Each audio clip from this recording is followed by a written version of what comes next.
السلام علیکم ورحمۃ اللہ وبرکاتہ۔ وعلیکم السلام ورحمۃ اللہ پارہ نمبر وبرکاتہ۔ 20، سورۃ العنکبوت، آیت نمبر 17، آیت نمبر 17۔ اعوذ باللہ من الشیطان الرجیم۔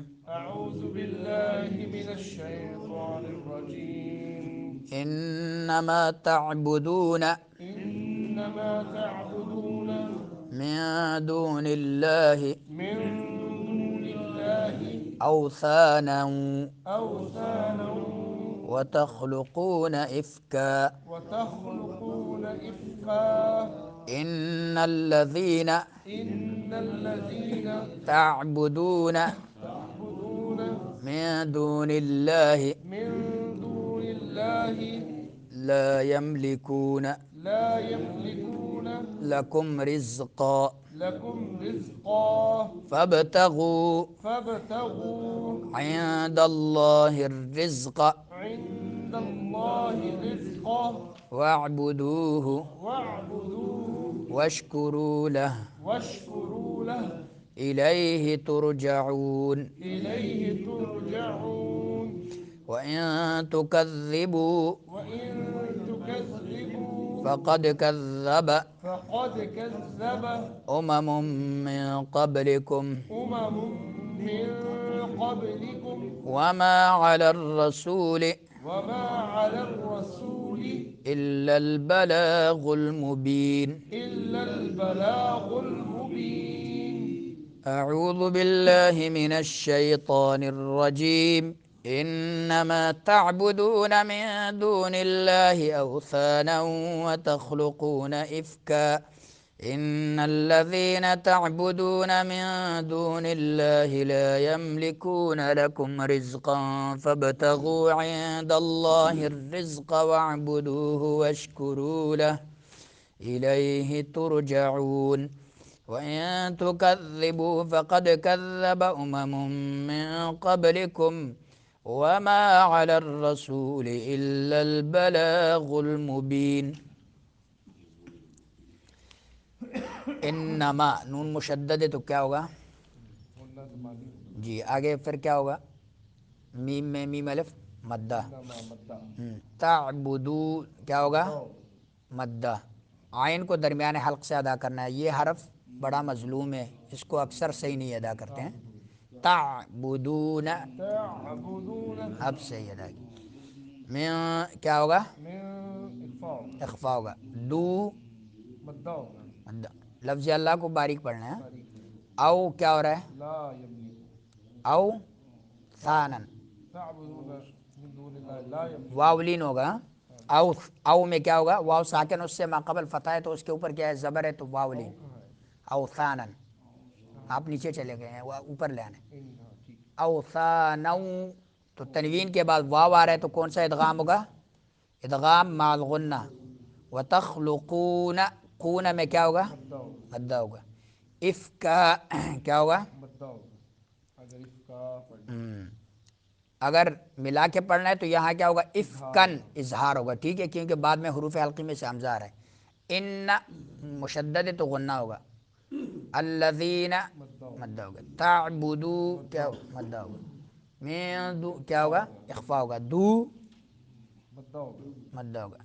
لفظ اللہ کو باریک پڑھے گا۔ لا یملکون کیا ہوگا؟ مدہ ہوگا یملکون مدہ ہوگا مدہ ہوگا۔ لکم اظہار لکم ہاں رزقاً رزقاں کیا ہوگا؟ اخفا ہوگا اخفا ہوگا۔ تنوین کے بعد فا تنوین دو زبر دو زیر دو پیش کو کہتے ہیں، ٹھیک ہے، اور یہ تنوین جہاں بھی آتا ہے نا دو زبر دو تو وہ عربی میں نام ہوتا ہے، ٹھیک ہے، یہ نام پہ صرف آتا ہے۔ اچھا ہاں تو یہ نام کی علامت ہے ایک، یعنی کہ ناؤن ہے یہ۔ ناؤن ہے، ہاں جس پہ دو زبر دو پیش آئے نا دو زیر تو اس کو تنوین کہتے ہیں، اور تنوین صرف نام پہ آتا ہے۔ رزقاں تو اخفا ہوگا کیونکہ تنوین کے بعد فا ہے۔ فب کیا ہو رہا ہے؟ اب قلقلہ ہوگا قلقلہ ہوگا۔ فابتغوا مدہ ہوگا مد عند اللہ کیا ہوگا؟ اخفا ہوگا اخفا ہو رہا ہے، اور لفظ اللہ کو باریک پڑھے گا نہیں موٹا پر پڑھے پڑھیں عند گے۔ اللہ ہاں الرزق زا میں سیٹی نکالیں گے، را کو باریک پڑھیں گے، رزقا قاف کو پر پڑھیں گے۔ وَاعْبُدُوهُ واعبدوه ہاں مدہ تو ہوگا مدہ ہوگا۔ وَاشْكُرُوا کیا ہوگا؟ مدہ۔ لہ اگر رکنا ہے، لہ ٹھیک ہے، لہو نہیں پڑھنا ہے، اگر ملا کے پڑھنا ہے لہو الیہ کیا ہوگا یا الی، ترجعون را پر پڑھیں گے، عون میں کیا ہوگا اور مدہ بھی ہوگا واو میں، وَإِن تُكَذِّبُوا وَإِن میں کیا ہوگا اخفا ہوگا، تُكَذِّبُوا دال کو دال نرم حروف میں سے، بو میں کیا ہوگا مدہ ہوگا، فقد قلقلہ ہوگا دال پہ، کذب امم کیا ہوگا ہاں ادغام ہوگا، ادغام کون سا ہے؟ 3 قسمیں نا، متجانسین، مثلین، متقاربین، یہ کون سا ادغام ہے؟ مثلین ہے، جزاکم اللہ۔ امم میں کیا ہوگا اخفا ہوگا، قب کیا ہوگا قبلکم، وما کیا ہوگا مدہ ہوگا، علی الرسول را کو پر پڑھیں گے اور سین میں سیٹی اور واو میں کیا ہوگا مدہ، الا البلاغ المبین، مبین میں کیا ہوگا انما تعبدون بس تم تو عبادت کرتے ہو من دون اللہ اللہ کے سوا اوثانا بتوں کی، وتخلقون اور تم گڑتے ہو افکن جھوٹ، ان الذین بلا شبہ او جن کی تعبدون تم عبادت کرتے ہو من دون اللہ اللہ کے سوا، لا یملکون نہیں وہ اختیار رکھتے، لکم تمہارے لیے رزقاً رزق کا، فابتغوا لہذا تم تلاش کرو، عند اللہ اللہ کے ہاں الرزق رزق، واعبدوہ اور تم عبادت کرو اس کی، واشکروا لہ اور تم اس کا شکر بھی ادا کرو، الیہ ترجعون اسی کی طرف تم لٹائے جاؤ گے، وَإِن تُكَذِّبُوا اور اگر تم مجھے جھٹلاؤ، فقد تو تحقیق کذبا جھٹلایا تھا امم کئی امتوں نے من قبلکم تم سے پہلے بھی، وما علی الرسول اور نہیں ہے رسولوں کے ذمے الا البلاغ المبین مگر صرف پہنچا دینا واضح طور پر۔ یہ جو آیت ہے کہ انما تعبدون من دون اللہ اوثانا وتخلقون افکا، یہاں اس آیت میں کہ تم اللہ کے سوا چند بتوں ہی کی تو عبادت کرتے ہو اور تم سراسر جھوٹ گڑتے ہو، بلا شبہ اللہ کے سوا جن کی تم عبادت کرتے ہو تمہارے لیے کسی رزق کے مالک نہیں ہیں، سو تم اللہ کے ہاں ہی رزق تلاش کرو اور اسی کی عبادت کرو اور اس کا شکر کرو، اسی کی طرف تم لوٹائے جاؤ گے۔ قرآن مجید میں بتوں کے لیے اللہ تعالیٰ نے 3 لفظ استعمال کیے، یہاں اوثان استعمال کیا جو وثن کی جمع ہے، صنم بھی استعمال کیا، اصنام اس کی جمع ہے، جی اس کی جمع اصنام ہے، معنی ہے او بت جو قابل انتقال اور قابل فروخت ہوں، خواہ پیتل کے ہو، لوہے کو، چاندی کے ہو، یا لکڑی کے یا پتھر کے، اور اسی لیے صناعت الاصنام کا معنی ہے بت تراشی کا فن، ابراہیم علیہ السلام کا باپ بت تراش بھی تھا اور بت فروش بھی تھا۔ نسب لفظ بھی استعمال ہو گیا جس کی جمع ہے انصاب، معنی ہے ایسے بت یا مجسمے جنہیں پوجا پاٹ کے لیے نسب کر دیا گیا، جیسے مشرکین مکہ کے بت تھے، لات، عزا، منات، حبل یہ وغیرہ۔ اور اوثان جو ہے یہ وثن کی جمع ہے، وثن کا تعلق زیادہ تر مقامات سے ہوتا ہے، جگہوں سے، یعنی آستانے وغیرہ، خواہ وہاں بت نصب ہو یا نہ ہو، بعض دفعہ بعض مخصوص مقامات پر پتھروں، درختوں، مثلا پیپل وغیرہ، ستاروں، اور مثلا قطب وغیرہ یا دریاؤں، گنگا ہو گیا، اسی طرح اور تو ان سے جو ہے الہی صفات کا عقیدہ رکھ کر ان کی پرستش، الہی صفات کا لفظ پر اللہ کے جو صفات ہیں، اللہ کے صفات کا عقیدہ رکھ کر ان کی پرستش شروع کر دی جاتی ہے، اور ایسے مقامات پر بسا اوقات کسی بزرگ یا کسی ولی یا کسی بت سے منسوب جو ہے، یا وہ کسی بزرگ، کسی ولی، کسی بت سے منسوب ہوتے ہیں۔ ابراہیم علیہ السلام نے جو اوثان کا ذکر کیا تو اس سے مراد ان کی قوم کے بت خانے ہیں جن میں بت از خود شامل ہیں، اور وہ قبریں بھی اوثان میں شامل ہیں جن کی عبادت کی جائے، جیسا کہ رسول اللہ صلی اللہ علیہ وسلم نے فرمایا اللہم لا تجعل قبری وثنا یعبد لعن اللہ قوما اتخذوا قبور انبیائہم مساجد، مسند احمد کی حدیث ہے کہ اللہ میری قبر کو میرے قبر کو وثن نہ بنانا جس کی عبادت کی جائے، میری قبر کو وثن نہ بنانا جس کی عبادت کی جائے، اللہ ان لوگوں پر لعنت فرمائے جنہوں نے اپنے انبیاء کی قبروں کو سجدہ گاہ بنا لیا. اور ایک روایت میں ساتھ آیا یہ بھی آیا کہ مسلم کی حدیث ہے کہ نبی پاک صلی اللہ علیہ وسلم نے فرمایا اذا مات فیہم الرجل الصالح، کہ جب ام حبیبہ نے ذکر کیا کہ جب ہم حبشے گئے تو حبشے کے علاقے میں ہم نے دیکھا کہ ان لوگوں نے اپنے عبادت خانوں میں قبریں بنائی تھیں.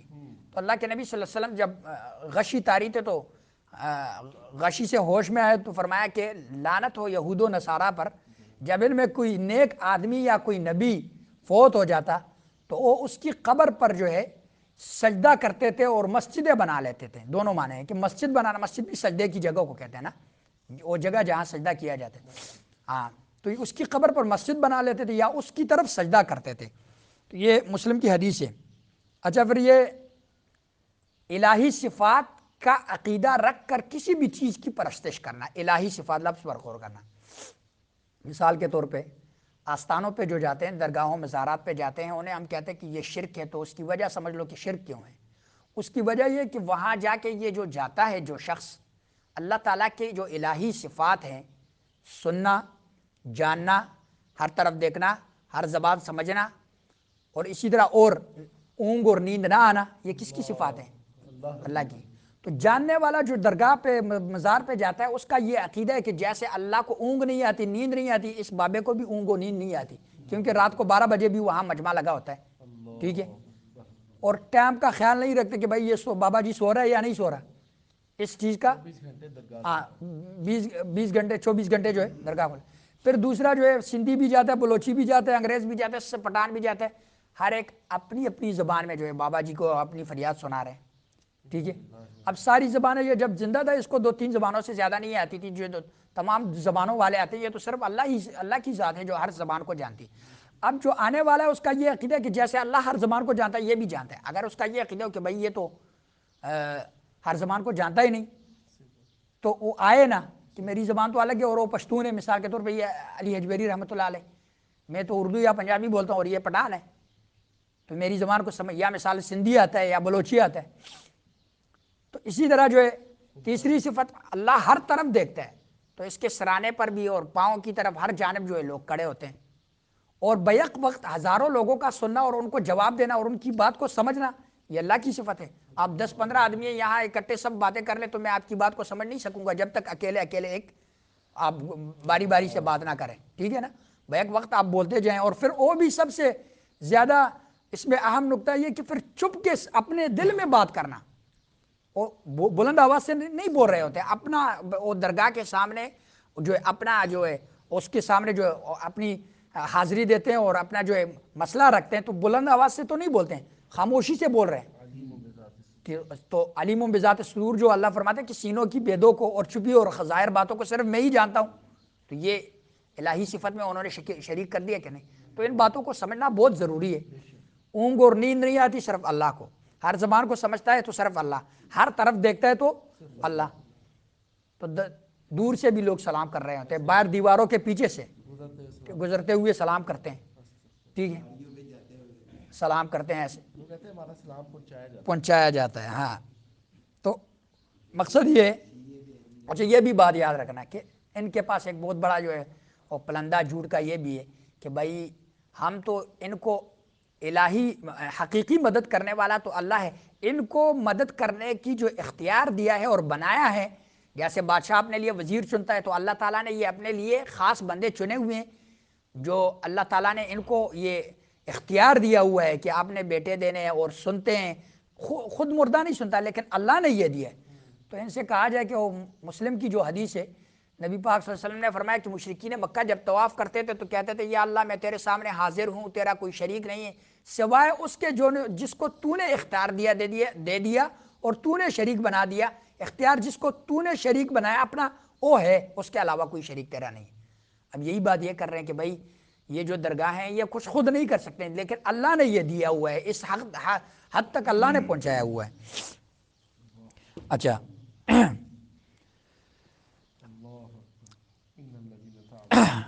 اچھا وَتَخْلُقُونَ إِفْكًا، یعنی تم لوگ بت نہیں گڑھتے بلکہ جھوٹ کا پلندہ گڑھتے ہو.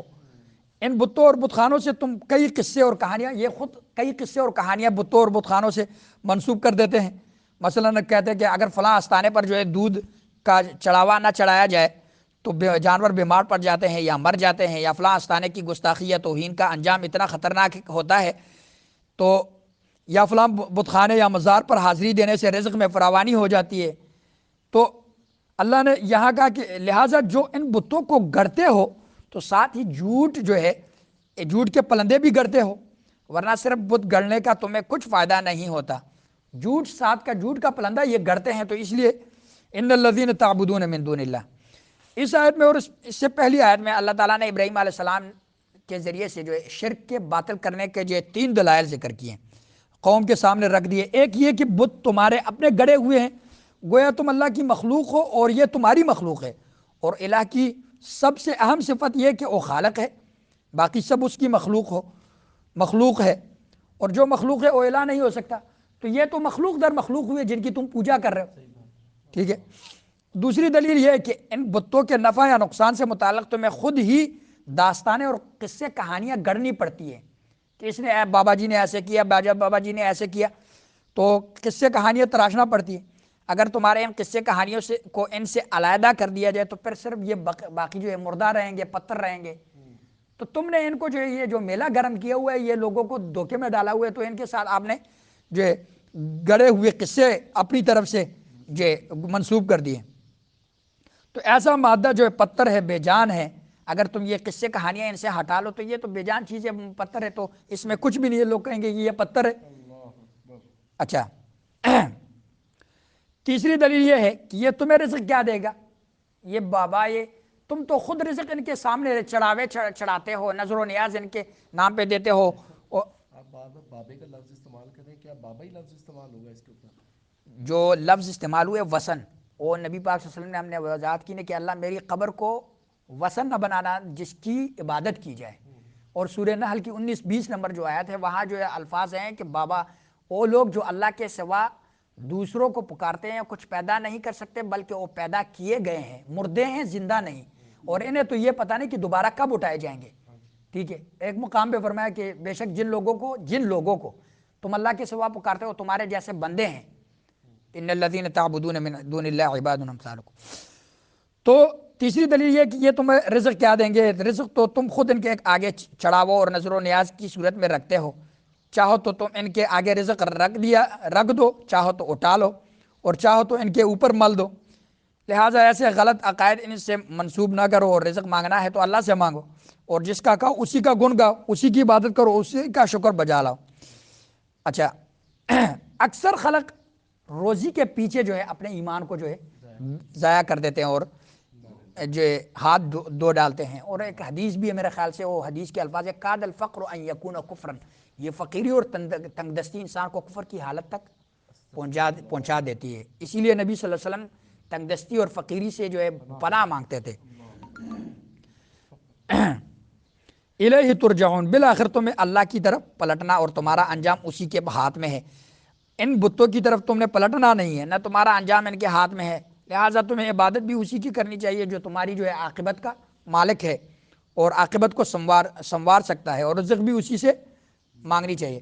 وَإِن تُكَذِّبُوا فَقَدْ كَذَّبَ أُمَمٌ مِّن قَبْلِكُمْ۔ اب یہ آیت جو ہے شروع موضوع ہم نے بیان کیا تھا کہ اللہ تعالیٰ آزمائشوں کی ذکر کرتے ہیں، تو یہاں اللہ تعالیٰ نے یہ نبی صلی اللہ علیہ وسلم کو تسلی بھی دی اور ساتھ یہ سمجھایا کہ بھئی آپ نے پریشان نہیں ہونا، دائی کو یہ سمجھا رہا ہے کہ پریشان نہیں ہونا، آپ تو ایک دائی ہیں، نبی صلی اللہ علیہ وسلم اور اس سے پہلے جتنے بڑے بڑے انبیاء گزرے ہیں ان کو بھی لوگوں نے جھٹلایا، آپ کی دعوت میں کوئی کجی نہیں ہے، آپ کی دعوت بالکل درست ہے، آپ بڑے اچھے انداز سے گفتگو کرتے ہیں، لیکن جو خامی ہے ان لوگوں میں ہے کیونکہ اس سے پہلے بھی ایسے لوگ گزرے جنہوں نے انبیاء تک لوگوں کو جھٹلایا۔ وَإِن تُكَذِّبُوا، اور اگر تم جھٹلاؤ تو تم سے پہلے کئی امتیں جھٹلا چکی ہیں، اور رسول کے ذمے تو کلم کلا پہنچا دینے کے سوا کچھ نہیں۔ وہ عطف ہے تو اس سے پہلا والا جملہ جس پر اس جملے کا عطف ہے وہ محذوف ہے، وہ جملہ یہ کہ فَإِن تَصَدِّقُونِ فَقَدْ فُزْتُمْ بِسَعَادَةِ الدَّارَيْنِ، اس سے پہلا جملہ جو ہے محذوف ہے، وہ یہ کہ اگر تم میری تصدیق کرو تو تم دنیا اور آخرت کی سعادت حاصل کرنے میں کامیاب ہو گئے۔ وَإِن تُكَذِّبُوا، اور اگر تم مجھے جھٹلا دو تو نصیحت کے لیے تمہارا یہ بات جاننا ہی کافی ہے کہ تم سے پہلے بہت سی امتوں نے اپنے انبیاء کو جھٹلایا، مثلا قوم نوح، عاد، سمود وغیرہ، تو ان کا انجام کیا ہوا؟ انہوں نے پیغمبروں کا کچھ بگاڑا نہیں، یا اپنا ہی انجام انہوں نے خراب کر دیا۔ وما علی الرسول الا البلاغ المبین، اور رسول کے ذمہ اس کے سوا کچھ نہیں کہ وہ اللہ کا پیغام اس طرح پہنچا دے کہ اس میں کوئی شک باقی نہ رہے۔ کسی کے ماننے یا نہ ماننے پر اس پر کوئی ذمہ داری نہیں، جو مان لے تو ٹھیک ہے، نہ مانے بھی کوئی ذمہ داری نہیں ہے۔ اللہ تعالیٰ نے اپنے نبی کو کہا کہ تیرے ذمے صرف پہنچا دینا ہے، اور ہدایت دینا اللہ کے ذمے ہے، دلوں کو پھیرنا آپ ہدایت کا راستہ دکھاتے ہیں، جیسے اللہ نے انکا تہدی الی صراط مستقیم، آپ سیدھے راستے کی طرف لوگوں کو دکھاتے ہیں کہ سیدھا راستہ یہ، اور آپ ہدایت نہیں دے سکتے جسے آپ چاہیں، ہدایت انک لا تہدی من احببت ولکن اللہ یہدی من یشاء، جسے آپ چاہیں آپ اسے ہدایت نہیں دے سکتے، لیکن اللہ جسے چاہے اسے چاہے تو ہدایت دے دیتا ہے۔ اللہ کے نبی صلی اللہ علیہ وسلم، یہ آیت اتری تو ابو طالب کے بارے میں، جب ابو طالب کے ساتھ اللہ کے نبی صلی اللہ علیہ وسلم گئے تو دیکھا کہ ایک طرف ابو جہل سرانے کی طرف بیٹھا ہے چارپائی کے، دوسری طرف ایک اور سردار تھا وہ بیٹھا، تو آپ صلی اللہ علیہ وسلم چارپائی کے جو پاؤں کی طرف بیٹھ گئے، تو اللہ کے نبی صلی اللہ علیہ وسلم نے دعوت دینے لگے، تو وہ بار بار کہتے رہتے ہیں کہ اپنے باپ دین سے نہ پھیرنا ابو طالب۔ آخر کار اس نے یہی کہا کہ بھئی اپنے باپ دین کے دین پر ہی مرنا چاہتا ہوں، علی ملت عبد المطلب۔ تو اللہ کے نبی صلی اللہ علیہ وسلم 1 سال تک غمگین رہے، تو اللہ نے کہ یہ آیت اتاری کہ آپ جسے چاہے آپ ہدایت نہیں دے سکتے، ہدایت دینا اللہ کا کام ہے۔ اللہ سے دعا ہے کہ اللہ سمجھنے اور عمل کرنے کی